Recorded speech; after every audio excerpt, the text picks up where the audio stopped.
À qui le tour pour la prochaine fois? À vous de le décider. Je compte sur vous. D'accord?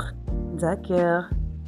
Elle est vue comme l'ultime féministe de la bande. C'est celle sur qui ses enfants peuvent toujours compter. C'est celle qui met toute sa personne au service des autres. Et par les autres, je veux dire les hommes. Ça sonne contradictoire, n'est-ce pas? Make some noise pour notre trad mom préférée, Lynette Scavo. Hello girls, hello fellas, je m'appelle Rose, je suis votre go, la troupe girl. Si vous êtes nouvelle, si vous êtes nouveau, abonnez-vous. C'est fait? Merci et merci à ceux qui ont déjà déposé leur valise ici. Ça fait chaud au cœur. Aujourd'hui, on revient sur le parcours de Lynette, sur ses hauts et surtout ses bas, car il y en a plein. Et vous allez comprendre pourquoi elle n'est en fait ni féministe, bien au contraire, ni une femme d'affaires, absolument pas, mais la trad mom la plus exemplaire à tous les niveaux. C'est parti! Au début, on apprend que Lynette est une femme carriériste qui ne voulait avoir qu'un seul enfant. Malheureusement, elle a eu des jumeaux dès la première couche. Oh my God! 2 ans plus tard, elle en fait un troisième, puis une petite quatrième. Mais il faut savoir que Lynette est constamment au bout du rouleau. C'est ça sa personnalité, être au bout du rouleau. Elle sacrifie son énergie, sa jeunesse et même sa carrière pour ses enfants. Pourquoi? En fait, il faut repartir dans son enfance. Lynette a eu une mère démissionnaire. Et comme les pères n'ont aucune responsabilité dans cette série, Lynette a dû quasiment élever ses 2 petites sœurs toute seule. Courageux, n'est-ce pas? Mais si on y regarde bien, ça n'a pas de sens. Désolé. Si tu associes un moment important de ta vie, comme l'enfance, l'adolescence, les années lycée, à de la colère, à du ressentiment ou à de la tristesse, pourquoi vouloir reproduire ce pattern? Pourquoi a-t-elle eu autant d'enfants à son tour? Soyons honnêtes, la maternité aurait dû normalement la dégoûter. Et je sais de quoi je parle. En fait, les filles qui veulent des enfants sont souvent celles-là qui ont eu une belle enfance, celles qui ont une idée biaisée des réalités de la maternité. Elles ont sûrement eu des poupées qu'elles ont idéalisées en pensant que ce serait comme ça plus tard. Tu as vécu tout ça si jeune et tu te tapes 6 enfants? Non, ça n'a pas de sens. Mais bon, girls and fellas, dites-moi ce que vous en pensez. Perso, elle aurait dû être hermétique à tout ça. Même le bruit d'un enfant qui pleure aurait dû lui donner envie de vomir. Est-ce que vous êtes d'accord ou pas? Hey girls, hey fellas, vous savez que j'aime décortiquer les relations sous toutes leurs formes sur cette chaîne. On va parler français, j'aime le piment, j'aime le drama, j'aime le hâtisme. Eh bien, j'ai mis tout ça dans mon propre livre que je viens de sortir, marqué. Oui, c'est le piment.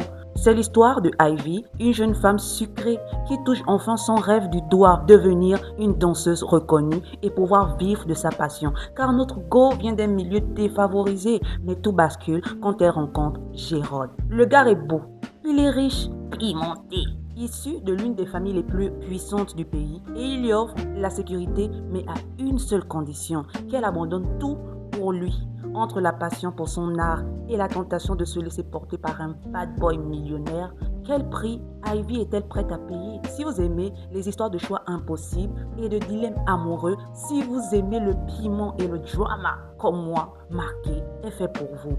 Elle se lit facilement. Oui, ce livre est une meuf. Et surtout, ça soutient mon travail. Merci de soutenir mon travail. Le lien pour vous procurer marqué est juste ici en description. Foncez et venez me dire ce que vous en avez pensé et surtout ce que vous aurez choisi à la place de notre go Ivy. Merci girls, merci fellas, and back to the video. S'il y a une chose que Lynette Scavo déteste plus que les autres femmes, oui, j'en suis sûre. Je ne peux juste pas le prouver. Mais vous me connaissez, bien sûr que je peux le prouver. Ce que Lynette déteste encore plus que les autres femmes, ce sont les femmes qui ont mieux réussi qu'elle.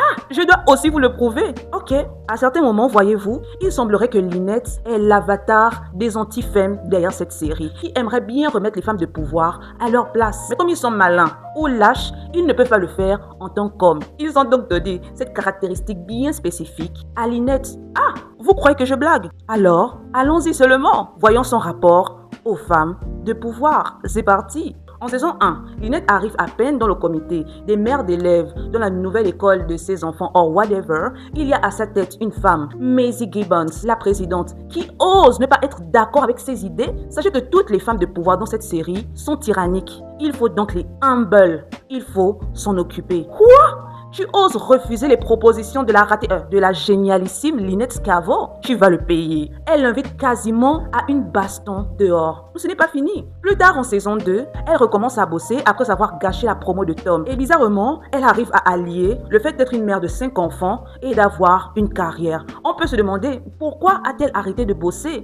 À la base, au départ, elle a une supérieure, une femme, qui est, of course, tyrannique. Car rappelez-vous, toutes les femmes de pouvoir dans cette série sont tyranniques. Il faut les humble, il faut s'en débarrasser. Lynette magouille et fait virer cette femme. Et bien sûr, Lynette prend sa place. Plus tard, alors que son rigolo de mari a ouvert un restaurant sans la moindre compétence en gestion, ils sont sur le point de couler. Brie, à ce moment-là, pète la forme. Lago a un livre qui va bientôt sortir et un business de traiteur qui fonctionne super bien. Lynette veut s'infiltrer dans la com du bouquin et commence à imposer ses choix. Mais comme Brie, c'est la gote, elle la remet vite fait à sa place. Girl, on est amis, mais business is business, ok? Et on va pas se mentir, tes idées sont à côté. Brie décide alors d'aider financièrement Lynette et Tom, car elles se rendent bien compte que leur pizzeria est sur le point de couler. Qui n'y voit aucun problème. Elle lui dit même qu'elle n'est pas dans les affaires de prêt. On est amis depuis des années, je te donne les thunes gorille. Prends cadeau. Mais comme Lynette refuse d'avoir une dette morale, qui en soi n'en est pas une, elle propose à Brie de racheter des parts dans leur pizzeria là. Maintenant, Brie a des intérêts, elle prend une soirée pour y mettre sa patte, utilise sa notoriété pour attirer une clientèle plus large et vous savez ce que fait Lynette. Elle affiche l'une des recettes du livre de cuisine de Brie, une pizza compliquée. Mais Lynette veut le faire à sa façon, c'est-à-dire le ghetto, des ingrédients bon marché, une cuisson industrialisée. Brie, choquée, va demander des comptes à Lynette à raison. Elle ose lui dire que ce n'est pas grave, les gens ne se rendront compte de rien. Ma belle, si les gens qui sont là sont venus pour la cuisine de Brie, on est d'accord que ce que Lynette fait peut porter préjudice à son image de marque. Mais même là, Brie décide à raison de faire elle-même ses pizzas. Comment oses-tu t'imposer dans mon restaurant? Hérésie! Brie décide de partir. Bref, elle lui rend son argent car Lynette déteste profondément, je dis bien profondément, se sentir inférieure à une autre femme. Cette femme est tellement jalouse de voir les autres femmes réussir. C'est fou, c'est pas fini, ok? Après des années de galère et de cécité, Carlos accepte un bon travail, bien payé et embauche une ex à lui, très compétente dans son domaine. Gabi, dans sa jalousie, demande à Lynette de travailler avec son mari Carlos pour le surveiller. Évidemment, l'ex en question est une femme de pouvoir. Elle est donc tyrannique. Que faut-il faire, girls and fellas? Il faut la humble ou la dégager. Lynette complote et l'autre aussi avec ses billets racistes tombe dans le panneau, se fait virer et Lynette la remplace. Je vous jure qu'une fois que vous avez compris ça, quand vous voyez Lynette en face d'une femme qui est au-dessus d'elle, vous commencez à avoir peur, vous commencez à vous inquiéter. Mais bizarrement, elle n'a jamais la même force face à des hommes de pouvoir. En saison 2, après avoir fait virer sa supérieure, Lynette prend donc sa place, n'est-ce pas? Son patron, un idiot fini, traite Tom comme de la merde. Il utilise Lynette à tort et à travers. S'est-elle une seule fois fermement opposée à ses actions? Non! A-t-elle essayé de le faire virer? Non plus! Une fois qu'elle a eu son échappatoire, c'est-à-dire le resto merdique de Tom, elle a juste démissionné. De même, quand elle bosse pour Carlos, elle accepte une promotion, mais elle est enceinte. Oui, notre femme d'affaires reprend sa carrière et tombe enceinte. La concept quoi? L'avorte quoi? Chez une féministe comme Lynette? Mais vous déconnez, mon frère, vous déconnez, ma soeur. Carlos apprend sa grossesse et veut la virer, ce qui est illégal. Est-ce que Lynette ouvre sa gueule ou crée une émeute pour montrer son désaccord? Non, notre féministe va porter plainte pour licenciement abusif. Mais c'est un homme, elle n'a pas les couilles de le confronter jusqu'au bout. Elle laisse tomber. Si ça avait été une femme en face d'elle, maman, tout ça se règle car un avion s'écrase sur la ville. Mais si on y regarde bien, Wisteria-Lane là, c'est vraiment le ghetto en fait, c'est le ghetto. Lynette sauve la petite Célia, la fille Osef de Gabi et de Carlos. Perd malheureusement un de ses bébés et oui, elle était enceinte de jumeaux qu'elle disait ne pas vouloir dès le début. Hein? Avorte quoi? Carlos lui rend son emploi, mais comme elle est trop faible, c'est Tom qui la remplace. Oh, non, je n'ai pas fini. En saison 7, et je crois que c'est là que j'ai voulu rentrer et gifler Lynette Scavo, ou je devrais dire Lynette Caniveau. Car en vrai, je suis souvent team Lynette, mais là, non. Écoutez ça, Tom pèse maintenant dans le game, ok? Il est invité à une conférence des gens importants. Je sais que quoi? Il va avec sa femme naturellement. Elle est déçue en apprenant que les accompagnants ne peuvent pas assister aux conférences. Lynette passe son temps à faire chier les autres accompagnants pendant que eux veulent juste profiter du moment. Je veux dire, ici on parle de spa, massage, cocktail. Mais non, Lynette devient folle parce que l'entrée de la conférence lui est fermée. Elle nous sort les grands termes, le patriarcat, ce monde misogyne. Elle croise une intervenante qui lui dit clairement, il y a les uns, il y a les autres, il y a les autrui. Ce qui est vrai. C'est une femme de pouvoir. Évidemment, elle est montrée comme négative, like. Toi, Lynette, que tout le monde pense être féministe, et je suis sûre que tu penses dans ta tête que tu es féministe. Tu devrais être fière. Le simple fait que cette femme soit là et soit une intervenante devrait te contenter. Ok, tu veux rentrer dans la conférence, je sais pas moi, subtilise le pass d'entrée d'un homme. De toute façon, il va juste donner sa carte et il va passer. Pour pouvoir voir cette femme prendre la parole. Vous savez ce que Lynette fait? Elle vole le pass de cette femme. Et comme elle ne connaît que les intervenants masculins, Warren Buffett, des gens comme ça, oui, Lynette, qui en a marre de voir que le pouvoir est toujours refusé aux femmes, vient de voler le pass d'une femme de pouvoir et a pris sa place. Et si la misogynie de Lynette ne s'arrêtait qu'aux adultes, je crois qu'à ce stade, c'est évident que Lynette est très loin d'être la féministe qu'on nous vend souvent, n'est-ce pas? Tom a fait une petite fille, Kayla, avant de rencontrer Lynette. Et évidemment, la série diabolise cet enfant, car cette série adore diaboliser les enfants, surtout les petites filles. Mais je garde ça pour une vidéo dédiée, ok? La mère de la petite fille, Nora, meurt. Et la petite fille va donc vivre à Wisteria Lane, chez les Scavo, chez son père. Cet enfant de même pas 10 ans est vraiment effrayante. Je vais pas vous mentir, ok? Mais elle n'est pas pire que les jumeaux de Lynette. Lynette et Kayla font du shopping histoire de se rapprocher. Et comme Kayla, c'est une petite sorcière, elle veut imposer ses choix. Lynette n'est pas d'accord. Que fait la petite? Elle menace de faire du mal à la petite Penny si Lynette ne cède pas à ses caprices. Que fait Lynette? Trop c'est trop. Elle gifle la petite Kayla. Rappelons-nous que quelques saisons plus tôt, cette même Lynette avait été très en colère contre Brie car elle avait frappé ces monstres à raison. Cette femme n'a jamais porté main à ses fils quand ils ont plongé dans la piscine des Young le jour des obsèques de Marie-Alice. Elle n'a pas frappé ces monstres quand ils ont volé dans toutes les maisons du quartier. Le ghetto, j'ai dit. Elle ne les a pas frappés quand ils ont mis le feu au restaurant de Rick. Mais comme la petite Kayla est diabolisée et montrée comme une petite sorcière, elle mérite ses gifles, n'est-ce pas? Dites-moi si après tout ça, vous pensez toujours que Lynette est féministe. En fait, qui est fou, à part le fou? Je ne pouvais pas finir cette vidéo sans parler de la relation rocambolesque de Lynette et de son premier fils, Tom Scavo, que j'aime appeler Shitty Tom. En fait, c'est là qu'on comprend que Lynette n'est peut-être pas une tradwife, ce qu'elle voulait être, mais a lamentablement échoué. N'est pas tradwife qui veut, mais qui a les côtes solides. Ce n'est pas une femme d'affaires accomplie.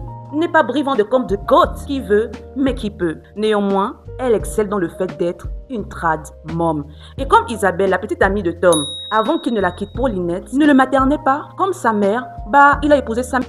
Je veux dire, il a épousé Lynette. Logique. Je ne vais pas vous mentir, en saison 1, ils ont des problèmes, mais Tom reste correct. Puis, il se fait virer et là, Lynette endorse toute la charge mentale de la famille. Elle fait bouillir la marmite et nettoie même cette même marmite. Alors que Tom, c'est lui-même un enfant. Et comme elle le fait avec ses autres garçons, elle le back up tout le temps. Et arrive alors quelque chose que j'appelle la tomification de Shitty Tom Scavo. Sa femme a un cancer, mais arrête-t-elle de faire les tâches ménagères? Non, au contraire, il ne cesse de se plaindre. Et moi ci, et moi ça, jusqu'à il culpabilise Lynette d'être tombée malade. Il n'y a pas de soutien. Ce que cette femme faisait avant le cancer, elle le fait pendant le cancer. Les courses, le ménage, à manger. Et cette espèce d'imbécile ouvre son gosier et se victimise car il ne peut plus dormir comme avant. Elle veut bien.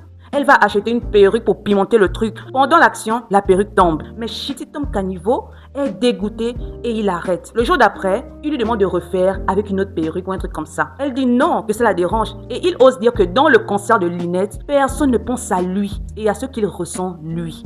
Et comme cette femme vénère cette chose qu'elle ose appeler Marie, elle lui donne raison. Tu vas potentiellement mourir car tu es malade et ton mari a raison de faire passer ses besoins avant les tiens. Dans cette situation, il est plus important pour lui de dormir que pour toi d'être soutenu. Puis que vous méritez. Shitty Tom, on va pas se mentir, est un man-child. Il est au chômage, il ne sait pas quoi faire de sa vie. Et boum, parce qu'il a réussi à faire une pizza, il a l'idée brillante de devenir pizzaiolo dans un établissement bien établi. Of course, non! Il prend leurs économies et va ouvrir sa propre pizzeria. Et comme cet homme est un piece of shit, il est incapable d'avoir les autorisations nécessaires. Et sa mère, sa femme, va le faire pour lui. Il l'ouvre et comme Lynette sait que son premier fils est incapable de réussir quoi que ce soit sans elle, elle démissionne. Tu aurais dû le laisser faire ses choix et en assumer les conséquences. Elle qui avait un travail stable décide de démissionner pour materner Tom. Et la pizzeria tient quelques années à perte et ils finissent par la vendre. Shitty Tom va accompagner son fils. De base, voulait aller en Europe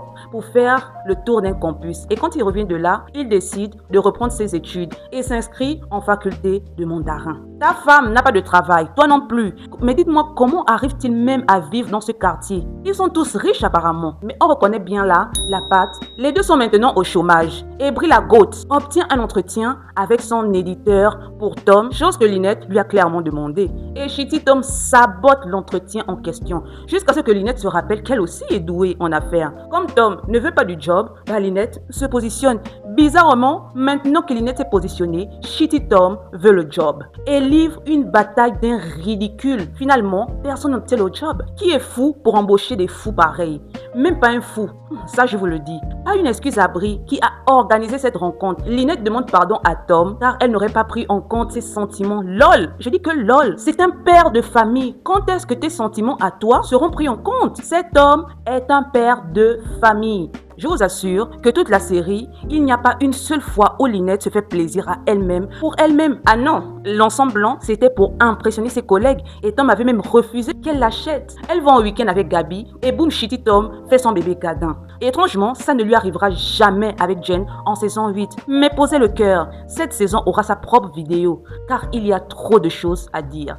Imagine, tu as grandi avec une mère abusive. Tu as dû élever tes sœurs toutes seules. Tu voulais une carrière, une belle carrière. Tu commences à bosser, tu vois Shitty Tom avec une femme et c'est là que tu as choisi de mettre ton pied. Jusqu'à tu as gagné le Gard et tu es même heureuse. C'est pas la malédiction qui est comme ça là. Et le pire, c'est que je n'ai même pas fini. Tom travaille désormais avec Carlos pour remplacer Lynette, comme je vous l'ai dit plus haut. Je ne sais comment, apparemment il est doué et on veut le débaucher avec un meilleur salaire, une meilleure position. Je ne comprends même pas comment c'est possible et surtout je ne comprends pas pourquoi ils en font des tonnes. Toi Lynette, retourne à ton poste chez Carlos et Tom, prends le nouveau poste. 2 fois plus d'argent, tu prends une nounou pour Paige ou bien tu préfères transformer Penny en une petite maman, chose que tu n'as jamais faite avec tes fils.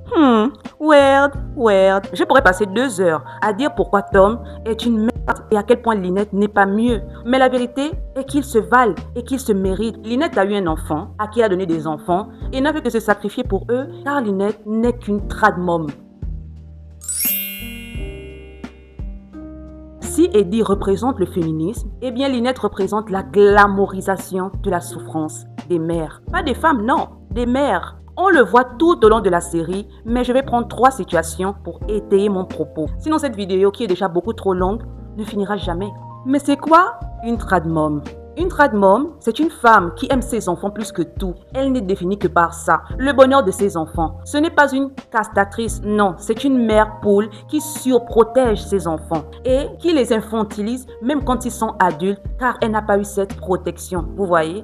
En saison 1, les enfants de Lynette souffrent d'hyperactivité. Un médecin leur prescrit des médicaments pour les calmer. Elle refuse d'administrer le traitement aux enfants et finit au bout du rouleau. Mais c'est normal, c'est leur mère, c'est son job d'être au bout du rouleau. Elle doit aimer ça, elle doit aimer souffrir. Limite, elle doit embrasser, être fière de souffrir pour ses enfants. Série de merde. Eddie, en saison 6, déteste comment tout le monde manque de respect à cette pauvre femme. Il leur demande de mieux la traiter. Il refuse, il l'insulte. Oui, tout le monde l'insulte. Et que fait Lynette? Elle se met du côté de ses fils. Eddie croit que si Lynette avait été sa mère, il ne la traiterait jamais comme ça. Lui. Et je dis bullshit, il aurait été exactement comme les autres, surtout si c'est elle qui l'avait élevé. Qu'on se le dise clairement, les enfants de Lynette sont un moyen pour la série de nous dégoûter d'avoir des enfants. Si au moins ils ont clairement réussi. Mais si les femmes font le choix de quand même avoir des enfants, elles doivent les subir, pas les aimer, non. Les subir à vie. Marc Chéry n'a pas d'enfant. Cette série est écrite par des hommes. Ne l'oubliez pas, ok? Ses fils vont brûler le restaurant de Rick. Ok, c'est Kayla qui le leur a suggéré. Tout le temps où elle pensait que ses fils étaient coupables, ce qu'ils sont en fait. Elle ne pense pas à une vraie punition. Mais quand elle apprend que l'idée venait en fait de la petite Kayla, toute sa frustration se porte sur la petite fille, dont elle sait que la mère ne peut plus venir la défendre car la mère est morte. Elle en veut plus à celle qui a parlé et qui a eu l'idée mais rien envers ceux qui ont agi. Franchement, je hais la famille Caniveau. C'est les pires des grands-parents au dernier né. Je ne t'épargne pas, Peg, je ne t'épargne pas, d'accord? Et cette femme est d'une hypocrisie phénoménale. Je ne voulais que d'un seul enfant. LOL! Et comment à 50 ans, tu tombes enceinte et tu n'aimes même pas ces enfants? Tu n'en veux pas et tu ne penses même pas à interrompre la grossesse? Tu voulais avoir beaucoup d'enfants pour qu'ils soient à ta merci, être une housewife et faire mieux que ta mère. Mais ça t'a laissé ma berle. C'est toi qui en fait est devenu leur esclave. Tu n'as pas le droit de te plaindre ou de craquer face à eux. Mind you, ces enfants lui interdisent même de dire le terme cancer alors que cette femme a un cancer. Oui. Pour moi, c'est le karma d'Isabelle. Ça n'a aucun rapport, mais c'est le karma d'Isabelle. Oui, cette série aime punir les femmes pour l'infidélité des hommes. Et comme tu es l'avatar des anti-femmes, tu partages exactement le même avis qu'eux. Tu n'as jamais eu le droit de te révolter. Mais élever des enfants comme ça les empêche de grandir, de tomber et de se relever et d'être encore plus forts. Maman sera toujours votre béquille, les enfants. Les enfants garçons, je veux dire. Mais tu sais quoi? À leur tour, ils n'hésiteront jamais à t'abandonner, à choisir leur femme face à toi et te manquer de respect devant de parfaits inconnus. C'est comme ça que tu les as élevés. Recevoir sans compter. Et je plains les pauvres filles qui vont épouser tes fils de merde. My God. Linette, Lily, combien de fois t'ai-je appelé? Je vais te dire un truc. Tom et toi, vous méritez. Tom est ton match parfait parce que tu cherches un enfant et lui cherche une maman. Parce que c'est tout ce que tu es. Ta plus grosse erreur, c'est d'avoir cru qu'être une bonne mère, ce que tu n'es pas de toute façon, suffirait à rendre ta vie meilleure. Et quand Tom a eu suffisamment de moyens, qu'a-t-il fait? Il t'a quitté. Mais comme Jen n'est pas sa mère, elle, il t'a refait une Isabelle. Il est revenu et tu l'as accepté. Le cycle ne sera jamais brisé. N'oubliez pas de voter pour notre prochaine Housewife. Bref, dites-moi ce que vous en avez pensé en commentaire, likez cette vidéo, abonnez-vous si ce n'est pas déjà fait, procurez-vous marquer lien en description pour le piment, le drama et pour soutenir votre go. Et quant à moi, la troupe girl, je vous dis bye girls, bye fellas.